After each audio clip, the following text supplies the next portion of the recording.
Ok, við skulum vinda okkur beint í þetta. Við erum að fara í dálítið sérstakt töfraferðalag í dag og við ætlum að afhjúpa eitt allstærsta leyndarmál í sögu fótboltans. Við veitum öll hver Lionel Messi og við höfum öll séð hvernig hann leikur sér að varnarmönnum, ekki satt? En hvernig fer hann að þessu? Við ætlum að brjóta þetta niður, skoða nákvæmlega hvaða æfingar, hvaða tekni og síðast en ekki síst hvers konar húgarfar þarf til að byggja upp þessa mögnuðu hæfileika. Þetta verður rosalega spennandi, svo byrjum. Sjáum þetta alveg skýrt fyrir okkur. Leikmaðurinn fær boltan og byrjar að keyra áfram. Hann rekur boltan fram hjá hverjum manninn á fætur öðrum og það bókstaflega eins og boltinn fari aldrei frá fætinum. Hreyfingarnar eru svo hraðar, stefnubreytingarnar koma upp úr þurru og varnarmennirnir detta nánast koll af því að þeir eiga ekki séns á að lesa leikinn. Þetta lítur alveg út fyrir að vera galdrar, en vitið hvað? Þetta eru náttúrulega engin galdrar. Nei, við erum að tala hina frægu límiða snertingu eða close control. Þetta snýst stuttar, gríðarlega hraðar snertingar í mjög þröngum rýmum og það sem svo áhugavert að þessi ofurkraftur snýst í raun ekki bara fótavinnu, heldur að þjálfa taugakerfið. Við erum bókstaflega að endurforrita heilan. Með því að endurtaka þessar hreyfingar aftur og aftur lærir heilinn að líta á fótboltan sem fullkomna framlengingu á fætinum á okkur. Það þarna sem raunverulega töfrani gerast. En áður en við förum í æfingarnar kíkjum á einn algengustu mistökum á vellinum. Margir leikmenn horfa stíft niður á boltan á meðan þeir reykja hann. Hvað gerist þá? Jú, maður sér ekki andstæðinginn koma. Þeir sem eru í algjörum heimsklassa gera þetta öðruvísi. Þeir nota jaðarsýnina til að skynja hvar boltinn en halda höfuðinum uppi og skanna hnén og mjaðmennar á varnaramanninum. Pælið í því. Ef andstæðingurinn setur alla þindina á vinstra hnéð, þá hann fastur og nákvæmlega þá, á því brotabróti úr sekundu, rétti tíminn til að stinga hann af. Svo, vindum okkur þá í kafla 1 í þessari bók, sniggillinn. Þetta algjör grunnæfing til að byggja upp nákvæmni og fullkomi jafnvægi. Við nýtum okkur einfaldlega bogan á vítateigslínunni og rekjum boltan eftir honum. En hérna lykilatriðið. Það verður að snerta boltan í hverju einasta skref. Engar undantekningar. Og stærsta áskorunin, við stýrum boltanum eingöngu með utanfótinum, alveg upp við litlu tá. Þetta hljómar kannski einfalt, en þetta nákvæmlega það sem smíðar þessa mögnuðu ökklasnerpu sem hefur gert Messi svona ósnertanlegan. Þá það annar kafli, hlaup í gegnum skóginn. Nú færumst við yfir í smá glundróða. Hér erum við að læra að bregðast við fullt af hindrunum í einu.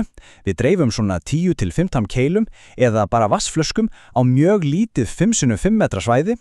Markmiðið að brúna í gegnum þennan skóg eins hratt og hægt án þess að snerta neitt. En, hér kemur það mikilvægasta. Leið og sloppið út úr skóginum þarf að taka algjöran 5 metra hámarksbrett með boltan. Þetta líkir fullkomlega eftir því þegar maður stingur af varnarmann í leik. Það ekki nóg að sleppa framhjá honum, maður verður að springa í burtu. Kafla 3. Þröngar slalomkeilur eða The Messi Weave. Þessi æfing neyður okkur hreinlega til að halda boltanum ofboðslega þétta líkamannum. Við röfum keilum í beina línu, en við höfum bara hálfan metra á milli þeirra. Það ekkert pláss. Hér þarf taugakerfið okkar að kveikja öllum ljósum og nota bæði innanfót og utanfót eldsnögt. Markmiðið að ná nákvæmlega 2 örsnertingunum á milli hverja einustu keilu. Þetta þjálfar upp þessan örtíðu snertingar sem skilja andstæðingin eftir algjörlega ráðalausan. Og þá komum við að 4. og síðasta kaflanum, snerting í hverju skrefi. Þetta líklega mikilvægasta grundvallarreglan sem við getum tekið með okkur í dag. Algeng mistök eru að sparka boltanum 2 eða 3 metra á undan sér og ætla að hlaupa hann uppi. Vandamálið þar auðvitað að þá getur andstæðingurinn auðveldlega stigið inn og tæklað. Reglan á að þessi, keyra hratt fram á við en boltinn má aldrei vera lengra í byrtu en réttum 30 til 60 cm og það verður að snerta hann í hverju skrefi, mikið til með utanfótinum. Þetta gerir hveri einustu hreyfingu silkimjúka og fullkomlega ófyrirsjánlega. Varnarmaðurinn fær enga, og þá meina ég enga, vísbendingu hvert við stefnum. En pælum aðeins í þessu. Hefur það eitthvað tilgang að mæta á æfingu og gera hlutina bara hálfum hraða? Alls ekki. Gæði munu alltaf 100% af skiptunum, trumpa magn. Þegar við erum að byggja snerpu og þjálfa taugakerfið miklu betra að taka 10 algjörlega fullkomnar endurtekningar þar sem maður gefur allt sitt frekar en 50 slappar þar sem maður missir stjórn á boltanum. Framförin gerist bara því að fókusin í botni.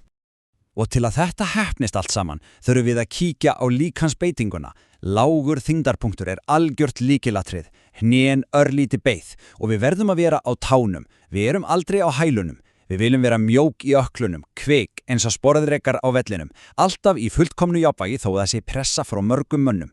Það þessi staða sem gerir það að verkum að við getum breytt stefnu á einu sekundubroti. Svo það hugarfarið, jákvæða sálfræðin á bakvið þetta. Við getum nefnilega haldið að sumir bara fæðist svona snöggir, en það ekki alveg sagan. Taugakerfið okkar eins og vöðvi sem alltaf að læra. Í hvert einasta skipti sem að stígur út fyrir þægindaramman og tekur alvögusbrett maður að senda taugakerfinu ný skilaborð. Þetta bókstaflega eins og að hlaða niður nýrri uppfærslu fyrir líkamann.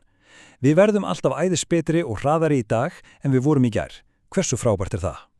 Tökum stórstjörnuna sjálfa sem dæmi. Sagan Messi snýst ekki bara eitthvað sem gerðist undir kastljósinu. Hún snýst ótal klukkustundir í einveru með boltan allt frá unga aldri. Að dribbla fram hjá sofanum inn í stofu, færa til hluti, búa sér til hindranir úr steinum út hjá götu.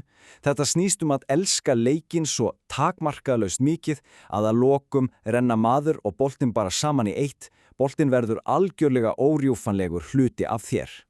Svo, stóra spurningin að lokum til að nýta þetta allt saman.